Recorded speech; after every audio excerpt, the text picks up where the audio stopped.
This season, I had designed a series of concerts based on the idea of women of note. And we have looked at the music, letters, and history of some visionary women.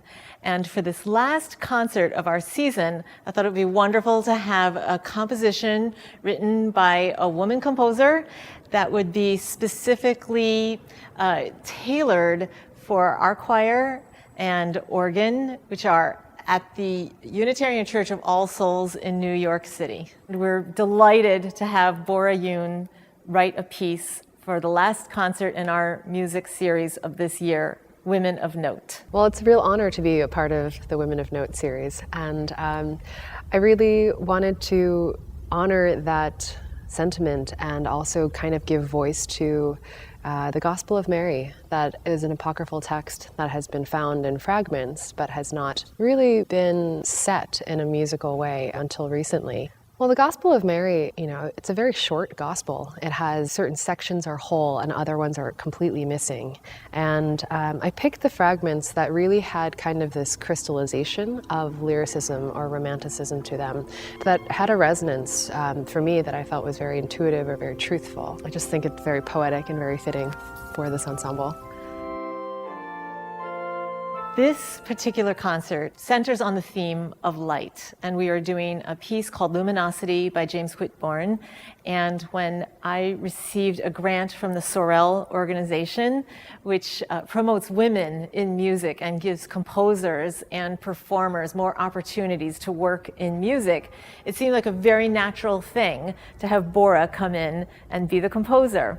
So when she came and we had a visit in this sanctuary, that day it was sunny outside and the light was coming through the windows, and we thought that the space looked very much like a greenhouse.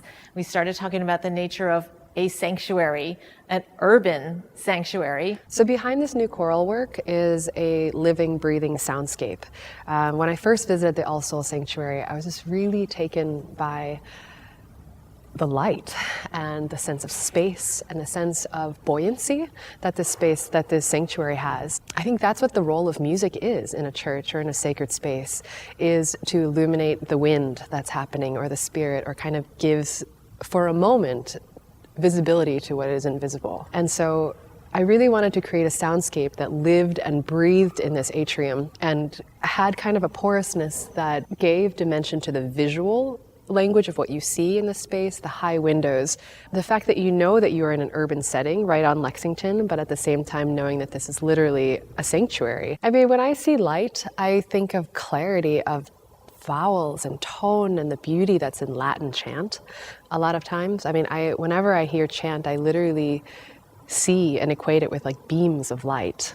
And I feel like the purity of tone that comes with that language, or the ancient kind of the incantation type of quality that comes with chant, is something that lives in a very orby place, or a very glowing kind of place.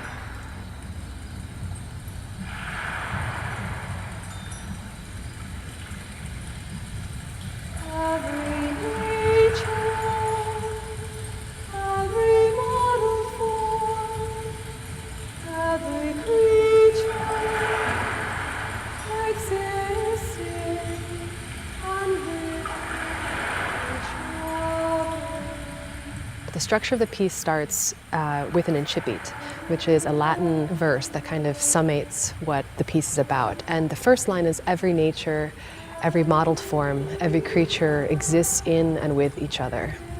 It's actually very Buddhist, this idea that everything dissolves back into its root. I think that's what's unique about the Gospel of Mary. There is no talk of hell or wrath or evil. It actually is a very Buddhist and nature-centric gospel. One thing that's really interesting about this piece is that it begins with a soundscape that's pre-recorded. And so we do have an element of electronics coming into this piece. You'll hear sounds of nature, you'll hear sounds of the body, such as a heartbeat, and then what happens is the acoustics of the room take over as we performers have this piece being presented. And so what you hear is something that is electronic through an amplification system, and something that is purely acoustic using the architecture of the room.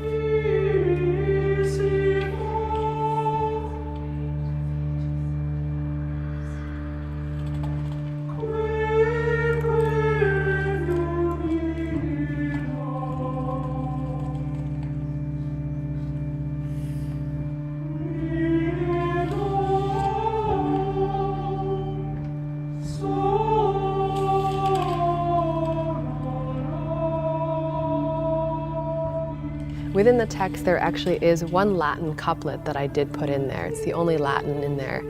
Altissima que flumina, minimo sono labi, which means the deepest rivers flow with the least sound. And I wanted to put Latin in there because I just felt that it had that incantation and kind of ancient quality to it, something that's timeless. It's all the more reason to listen deeply and viscerally.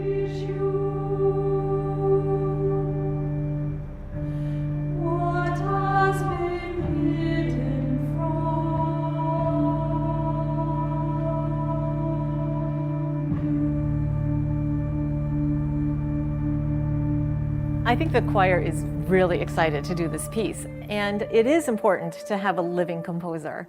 I think it's vital in a music series to recognize that there's great works in the past, and there are great works being written right now, and there will continue to be great works. And so we, as a performing organization, have a responsibility to give composers a chance to have their works heard by new audiences.